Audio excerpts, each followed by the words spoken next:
Bonjour à toutes et à tous, dans cette vidéo, une synthèse. Vous avez un prix initial qui augmente, et il augmente de combien? De t%. Donc on mettra un plus et un certain nombre de pourcents.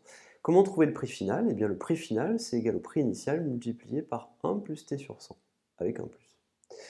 Si jamais vous avez un prix initial et que ce prix diminue et qui baisse de t%, eh bien le prix final, ça sera égal au prix initial multiplié par 1, mais faites attention, ici il y aura un moins t sur 100.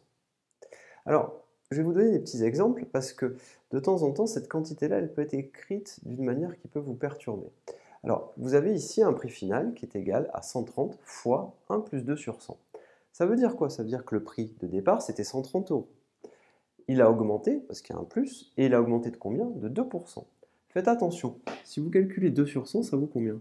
2 sur 100, ça vaut, vous prenez votre 2 et vous décalez la virgule de 2 crans vers la gauche. Donc 1 plus 2 sur 100, ça vaudra 1,02.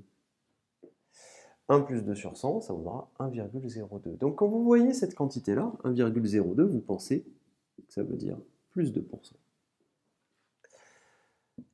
Ici, prix final égale 145 fois 1 moins 3 sur 100. Déjà, vous avez une baisse, puisqu'il y a un moins.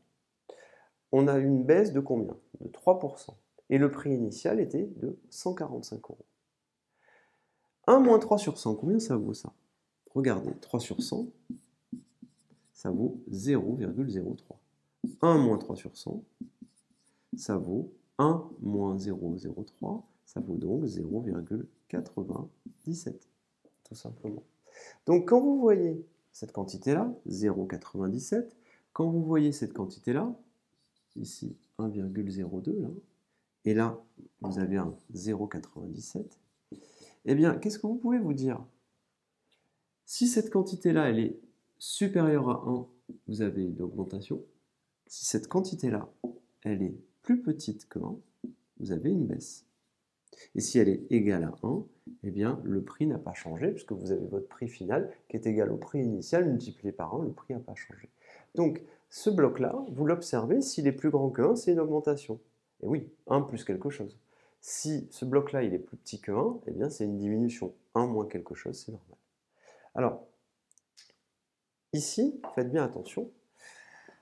On va prendre un objet dont le prix est de 108 €.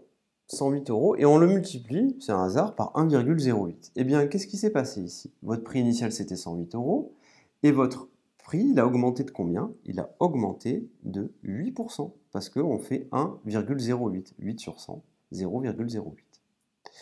Notre prix ici, pour cet exercice-là, il était initialement de 150 €, mais on multiplie par 0,89. Donc on a déjà une diminution, puisqu'on a un nombre ici qui est plus petit que 1. Et 0,89, c'est quoi? Si je vais l'écrire ici, 0,89, c'est en réalité 1 moins 11 sur 100. Et oui, 11 sur 100, vous savez que ça vaut 0,11.